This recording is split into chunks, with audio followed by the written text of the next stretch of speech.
आम्ही म्हणजे तुम्ही आम्ही सारे जण पोट आहे तोंड आहे जीभ आहे सोस आहे चमचमीत गाड्याचा ते आम्ही सारे खवय्ये आम्ही सारे खवय्ये सारे खवय्ये आम्ही सारे खवय्ये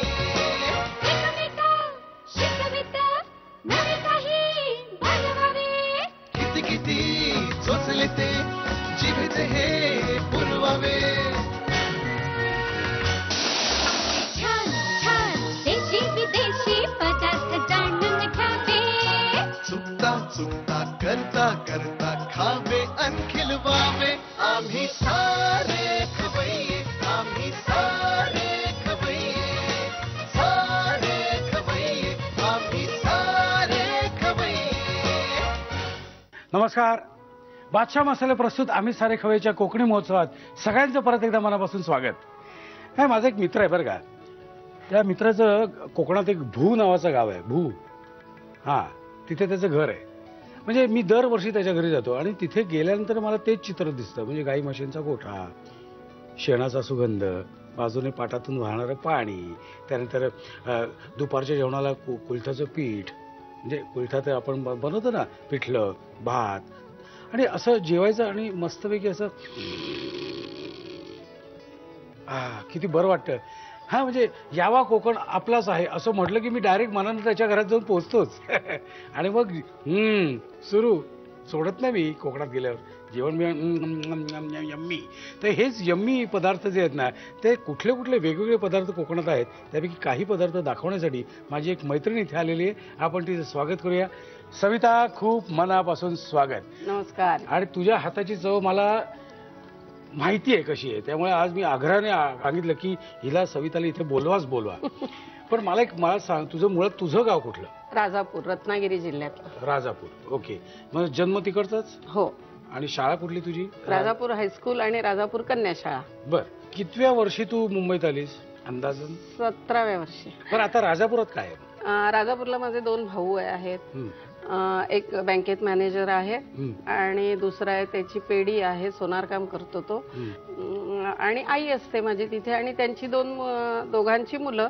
तुला कधी कळलं की तुझ्या हाताला चव आहे? माझे वडील गेल्यानंतर मी खूप आजूबाजूच्या गावांमध्ये अॅमेचर ग्रुपची नाटकं करायला जायची. आवड होती मला लहानपणापासून. म्हणजे भातुकली खेळण्यापासून जी सुरुवात होते ना आपली, म्हणजे मी गोव्यात गेले की त्यांच्या घरात जायचं, किचनमध्ये जायचं, त्या कसं करतायत काय करतायत ते बघायचं. देवगडला गेले की तिकडे बघायचं. असं खेड्यातनं वगैरे जायची ना त्यावेळेला, जत्रेची नाटकं आणि व्हायची. बरं, आईने हात धरून अजिबात शिकवलेलं नाही. म्हणजे आई असं विचारायला गेलं ना, आई हे कसं करायचंय की असं चुलीतलं लाकूडच असायचं पेटतं, कळत नाही एवढे मोठ्याला. म्हणजे मी तुला सांगू, मी जेवण करायला 10व्या-12व्या वर्षापासून शिकले. क्या बात. मग ते हळूहळू असं करायला सुरुवात केली मी. आम्ही जेवढे कलाकार आहोत ना, त्यातल्या जवळजवळ 70-80% लोकांनी सविताच्या हातचं खाल्लेलं आहे. त्यामुळे आम्हाला खात्री आहे, म्हणजे आज तर मी खुशच आहे. सविता इथे असल्यामुळे मी खुश आहे आणि तुम्ही सुद्धा खुश व्हाल एक एक पदार्थ बघून. तर सविता, आपण आपल्या किचनकडे जायचं का? हो. लवकरात लवकर तिथे जाऊया आपण. बर. आमच्या खव्याने तुम्ही आज काय काय दाखवणार? आज मी दाखवणार आहे तिसऱ्यांचं लोणचं. तिसऱ्यांचं लोणचं आणि गोवन सुंगटाची करी. गोवन सुंगटाची करी. सुंगट म्हणजे प्रॉन्स, कोलंबी. शोधून काढलेत तू. पहिल्यांदा आपण काय बनवतोय? लोणचं. ओके. मला साहित्य सांगतेस काय काय?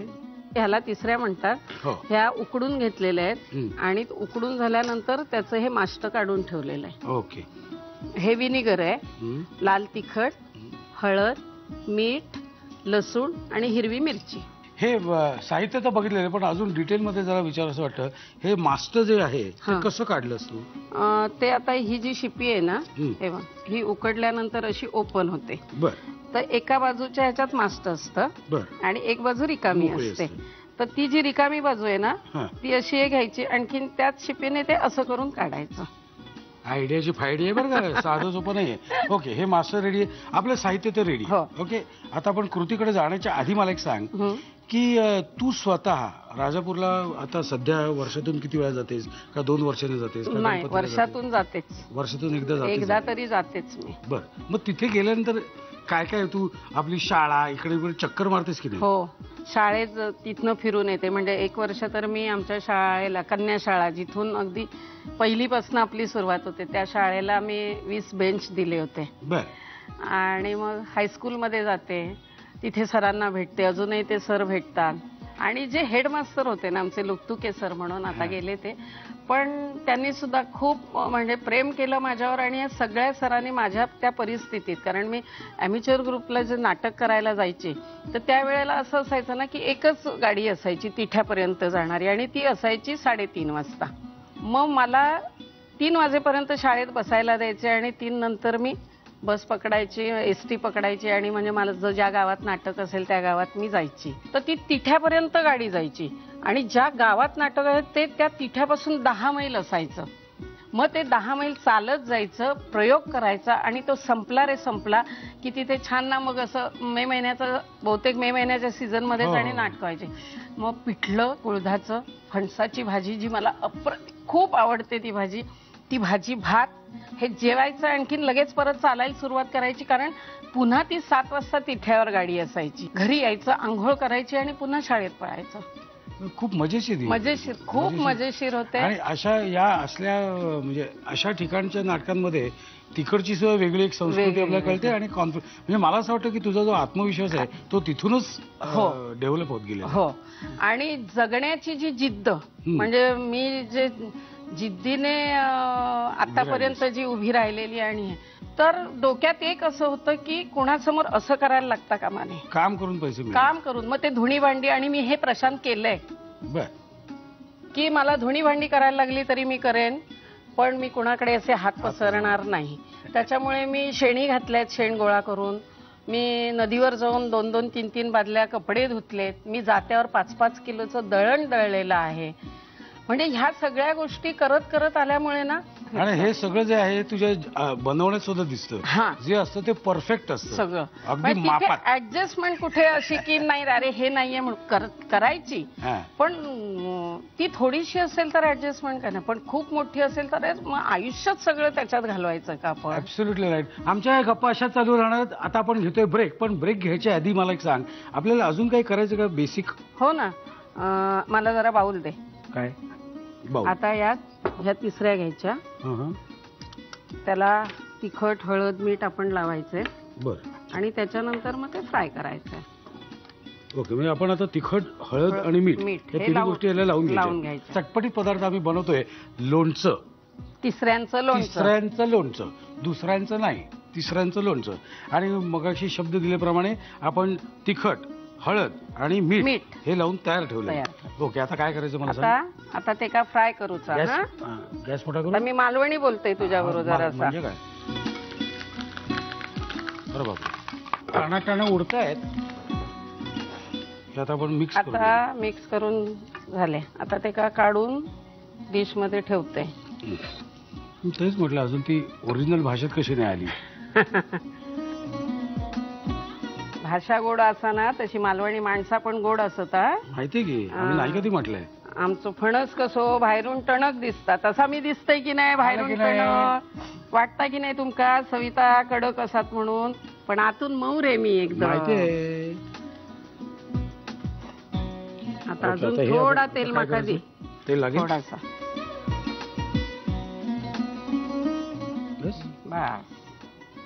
आता त्याच्यात मेथीचे दाणे, लसूण आणि मिरची. आता लसूण घातले आणि मिरची.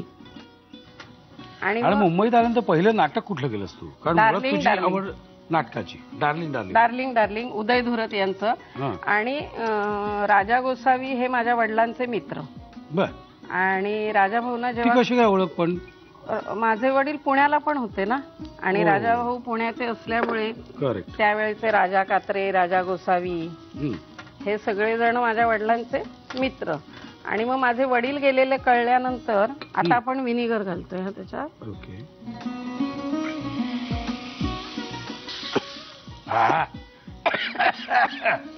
बरोबर लागला.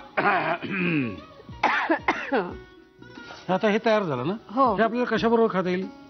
हा विचारणं प्रश्न मुळात मूर्खपणाचा आहे. कशाबरोबर खाता मूर्खपणाचा प्रश्न आहे. पण काय आहे, सवय लागलेली असते. हे कशाबरोबर खाता येईल असं विचारायचं. पण हे कशाबरोबरही खाता येईल. कशाही बरोबर. एकंदरीत तो जो वास अगदी. नाकात शिरतोय. ब्रेड बरोबर खाऊ शकतो, तांदळाची भाकरी, ज्वारीची भाकरी, भात, कुठली भाताबरोबर तर आहा आता गरम गरम फडफडीत भात घ्यायचा आणि मस्त. क्या बात आहे. तुम्ही लिहून घ्या साहित्य आणि कृती. तिसऱ्याचं लोणचं बनवण्यासाठी लागणारं साहित्य: उकडलेल्या तिसऱ्या, विनेगर, लाल तिखट, हळद, मीठ, लसूण आणि हिरव्या मिरच्या. कृती: प्रथम एका बाउलमध्ये तिसऱ्या घेऊन हळद, तिखट, मीठ लावून त्या मॅरिनेट करून घ्याव्यात. कडकडीत तेलामध्ये या मॅरिनेट केलेल्या तिसऱ्या तळून घ्याव्यात. कढईमध्ये तेल गरम करून त्यामध्ये मेथीचे दाणे, लसूण, हिरव्या मिरच्यांचे तुकडे, तळलेल्या तिसऱ्या आणि विनेगर घालून एकत्र परतून लोणचं सर्व्ह करावं. मला खात्री आहे तुम्ही सगळं व्यवस्थित लिहून घेतलेलं असणारच. बरोबर आहे. एवढा टेस्टी पदार्थ म्हणजे लिहून घ्यायलाच पाहिजे. ओके, आपला पुढचा पदार्थ काय सविता? गोवन सुंगटाची करी. सुंगटा म्हणजे प्रॉन्स. हे कुठे कोलंबी. शिकवलं? गोव्याला दौरे. दौरे. ओके, ठीक आहे. मला साहित्य सांगतेस काय काय? ही सोललेली कोलंबी, हा हा.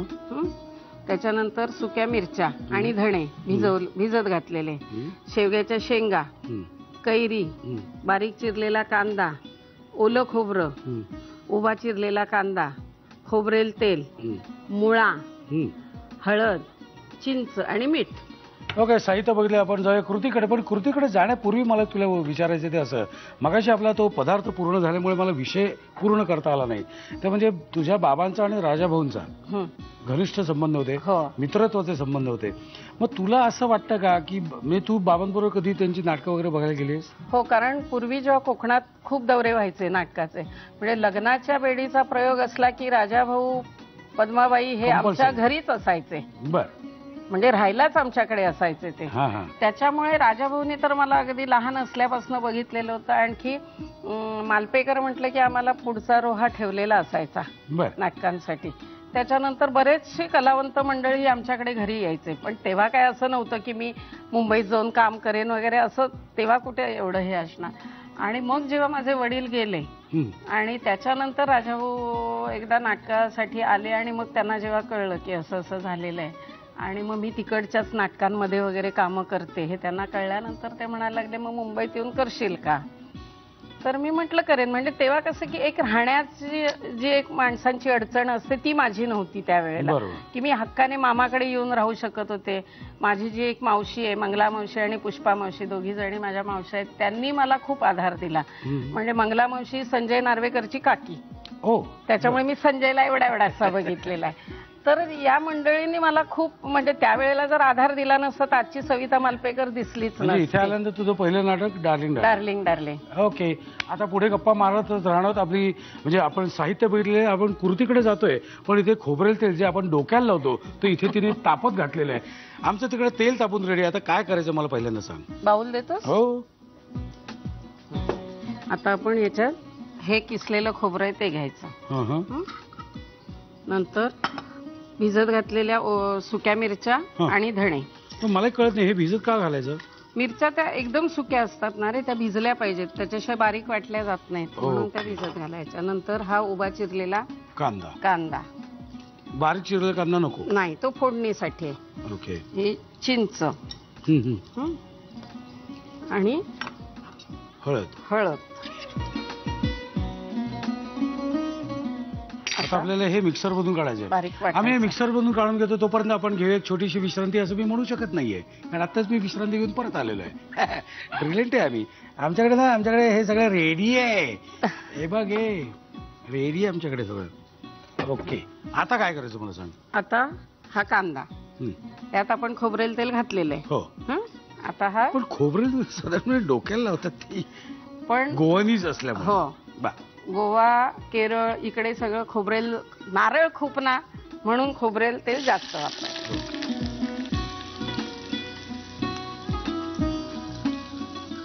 कांदो चांगलो असं परतून घ्यायचो. तो झालो की आता ही कोलंबी,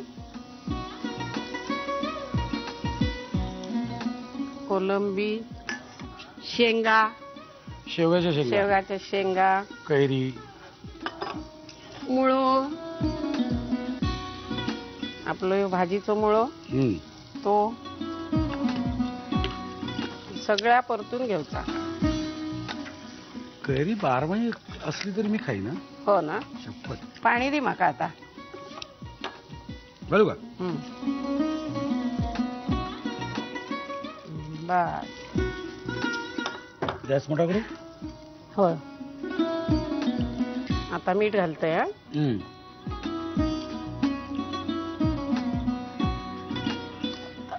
मीठ झालं. आता याचा चांगला शिजून घ्यायचा. म्हणजे शेंगा, मुळो आणि आता कैरी. एखादी ठेव हा. कारण काय जास्त आंबट नको व्हायला. ठेवलंय. हे जरा शिजलं की आपण वाटण घालायचं त्याच्यात आणि मग रेडी. मग रेडी खायला. क्या बात आहे, क्या बात आहे. मग आता तुझ्या संपूर्ण करिअर मधलं तुझ्या लक्षात राहिलेलं म्हणजे त्यात तुला खूप मेहनत घ्यायला लागली. म्हणजे आपण करतो एखाद्या रोलसाठी आपल्याला लय घाम घालावा लागतो. म्हणजे आता माझं सांगायचं तर लेकुरेची गाणी सुद्धा आहेत आणि डायलॉग सुद्धा आहेत. पण तुझ्या मनाला समाधान मिळालं आणि आपण खूप मेहनत घेतली आणि आपल्याला मानसिक समाधान मिळालं. असं कुठलं नाटक? मानसिक समाधान मिळालेलं तुला सांगू म्हणजे दीपस्तंभ मी चंद्रलेखाचं केलं. म्हणजे त्या कामाने समाधानही मिळालं. नंतर महाराष्ट्र शासनाचं अवॉर्ड मिळालं मला त्यावेळेला. आणि त्याच्यानंतर गाढवाचं लग्न की जे घामही गाळायचा होता, मेहनतही होती, भाषा शिकायची होती ती. पण मस्त नाटकाला. आणि गंगी लोकांना आवडली. मस्त आहे गंगी. पण कॅरेक्टर छान आहे. आणि त्याच्यानंतर सगळ्यात जे म्हणजे माझ्या आयुष्यातला माइलस्टोन माझा काकस्पर्श. हो ना. डायरेक्ट तिथून इथे म्हणजे गंगी आणि नमू आत्या. दोन टोकं. आणि म्हणजे काकस्पर्शन तुला सांगू मी प्रशांत की त्या कॅरेक्टरसाठी म्हण एखाद्या रोलसाठी आपण वाट बघत असतो की आपल्याला कधी हे करायला मिळेल, कधी हे. तर मी त्याच्यासाठी 35 वर्ष वाट बघितली प्रशांत. पण मिळालंय शेवटी. आणि ते मिळालं. आणखीन मला वाटतं की मी ते लोकांपर्यंत पोहोचवलं जे मला मिळालं ते. तर ते काम मला खूप समाधान देऊन गेलंय. आता हे आपलं शिजलेलं आहे. आता आपण वाटण टाकूया. क्या बात आहे. Now this is ready to eat. आता हे कशाबरोबर खाता येईल ग? आता हे गोव्यातली म्हणजे गोवन फिश करी असल्यामुळे प्रॉन्सचे तर गोव्यात जास्त पाव आवडतो खायला. बरोबर. त्याच्यामुळे पावाबरोबर खाऊ शकतो. आणखीन गोव्यातलं खाणं म्हणजे भात. त्याच्यामुळे गरमागरम भात. थोडंसं पाणी देतोस? पाणी अजून लागेल तुला? थोडंसंच हवंय. वाया जाता का म्हणे. फर्स्ट क्लास आमचं गोवन करी तयार झालेली आहे. बरोबर ना? हो. लिहून घ्या तुम्ही साहित्य आणि कृती. गोवन सुंठाची करी बनवण्यासाठी लागणारं साहित्य: सोललेली कोलंबी, सुक्या लाल मिरच्या, धणे, शेवग्याच्या शेंगा, कैरीचे तुकडे, बारीक चिरलेला कांदा, ओलं खोबरं, उभा चिरलेला कांदा, खोबरेल तेल, मुळ्याचे तुकडे, हळद, चिंच आणि मीठ. कृती: प्रथम एका बाउल मध्ये किसलेलं ओलं खोबरं घेऊन त्यामध्ये भाजलेल्या सुक्या लाल मिरच्या, उभा चिरलेला कांदा, चिंच आणि हळद घालून हे मिश्रण मिक्सर मध्ये वाटून घ्यावं. एका भांड्यामध्ये खोबरेल तेल गरम करून त्यामध्ये कांदा परतून घ्यावा. त्यामध्ये सोललेली कोलंबी, शेंगांचे तुकडे, चिरलेला मुळा, पाणी, मीठ आणि कैरीचे तुकडे घालून मिश्रण शिजवून घ्यावं. त्यामध्ये खोबरा मिरचीचं वाटण घालून शिजवून कोलंबी करी सर्व्ह करावी. सविताने बनवलेले दोन्ही पदार्थ तयार झालेले आहेत आणि आता मी यम्मी यम्मी आहेत ते मी खाऊन बघणार आहे. सविता तू पण खाऊन बघा. काय लाजू नकोस, घाबरू नकोस. अजिबात नाही. बोलायचीच इच्छा नाही खरं म्हणजे वाईट झालंय म्हणून चांगलं झालंय म्हणून म्हणतोस? शांतपणे खाली मान घालून जेव्हा जेवतात ना तेव्हा समजावं उत्तम जेवण झालंय. नाही ते कसं आहे असं झालं की काहीतरी दोन्ही पदार्थ सुपर झालेले आहेत. सुपर.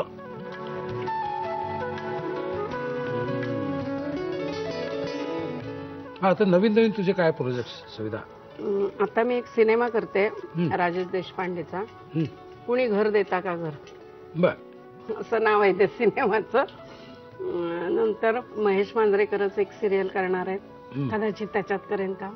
क्या बात आहे. शांत सध्या तरी slow and study wins the race असंच आहे. म्हणजे पण मी आता ठरवलंय प्रशांत, कारण मध्यंतरी मी एक सिरियल करत होते, त्याचा खूप वाईट अनुभव मला आल्यामुळे मी आता ठरवलंय की कमी काम पण खूप छान काम करायचं. पण सविता, तुझ्या पुढच्या संपूर्ण वाटचालीला माझ्याकडून आणि आमच्या खवय्याच्या संपूर्ण टीमकडून आणि आमच्या खवय्यांकडून मनापासून शुभेच्छा. हे 2 वेगळे पदार्थ आणि स्पेशल पदार्थ, एक गोव्यातला पदार्थ आणि कोकणातला पदार्थ असं दाखवून तुझी काही बॅलन्स साधलेला आहेस, त्याबद्दल मनापासून धन्यवाद. पण नुसते धन्यवाद नाही, तर आमच्याकडून एक तुला प्रेमाची गिफ्ट. थँक्यू. आणि आता निघायची वेळ झालेली आहे आपली, आता खाण्याची वेळ पण झालेली आहे.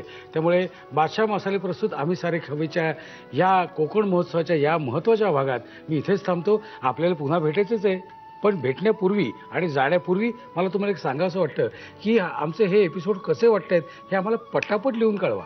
आमचा पत्ता असा आहे: आम्ही सारे खवय्ये, Zee Marathi, post bag number 1, Andheri पूर्व, मुंबई 99, भारत TVC, झी मराठी @ZNetwork.com. मला खात्री आहे तुम्ही पत्ता लिहून घेतलेला असणारच. आता खरंच निघतो. पुन्हा भेटू ह्याच वेळी ह्याच दिवशी. तोपर्यंत मस्त खा आणि स्वस्थ राहा. नव्या नव्या चवी ढवी विसरल्या ह्या तुम्हासाठी. नमस्कार. अरे काय तुझं, अगं हो, तुझं मनापासून स्वागत.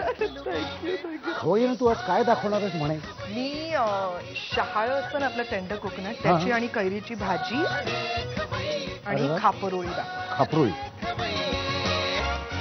आम्ही सारे